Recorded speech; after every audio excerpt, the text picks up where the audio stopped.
नमस्कार। देविका रानी जन्म 30 मार्च 1908, निधन 8 मार्च 1994। हिंदी फिल्मों की एक अभिनेत्री हैं। निसंदेह भारतीय सिनेमा के लिए देविका रानी का योगदान अपूर्व रहा है और यह हमेशा याद रखा जाएगा। जिस जमाने में भारत की महिलाएं घर की चारदीवारी के भीतर भी घूंघट में मुंह छुपाए रहती थीं, देविका रानी ने चलचित्रों में काम करके अदम्य साहस का प्रदर्शन किया था। उन्हें उनके अद्वितीय सुंदरता के लिए भी याद किया जाता रहेगा। देविका रानी भारतीय रजत पट की पहली नायिका का जन्म ग्वालियर विशाखापत्तनम में हुआ था। वे विख्यात कवि श्री रविन्द्रनाथ टैगोर के वंश से संबंधित थीं। श्री टैगोर उनके चचेरे परदादा थे। देविका रानी के पिता कर्नल M.N. चौधरी मद्रास अब चेन्नई के पहले सर्जन जनरल थे। उनकी माता का नाम श्रीमती लीला चौधरी था। स्कूल की शिक्षा समाप्त करने के बाद 1920 के दशक के आरंभिक वर्षों में देविका रानी नाट्य शिक्षा ग्रहण करने के लिए लंदन चली गई और वहाँ वे Royal Academy of Dramatic Art RADA और रॉयल एकेडमी ऑफ म्यूजिक नामक संस्थाओं में भर्ती हो गई। वहाँ उन्हें स्कॉलरशिप भी प्रदान किया गया। उन्होंने आर्किटेक्चर, टेक्सटाइल एवं डेकोर डिजाइन विधाओं का भी अध्ययन किया और एलिजाबेथ आर्डन में काम करने लगी। अध्ययन काल के मध्य देविका रानी की मुलाकात हिमांशु राय से हुई। हिमांशु राय ने देविका रानी को लाइट ऑफ एशिया नामक अपने पहले प्रोडक्शन के लिए सेट डिजाइनर बना लिया।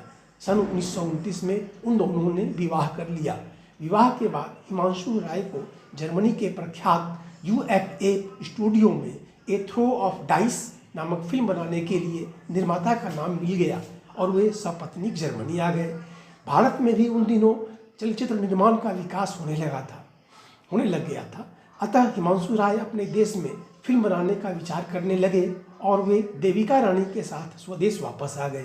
भारत आकर उन्होंने फिल्में बनाना शुरू कर दिया और उनकी फिल्मों में देविका रानी नायिका का काम करने लगीं। सन 1933 में उनकी फिल्म कर्मा प्रदर्शित हुई और इतनी लोकप्रिय हुई कि लोग देविका रानी को कलाकार के स्थान पर स्टार सितारा कहने लगे।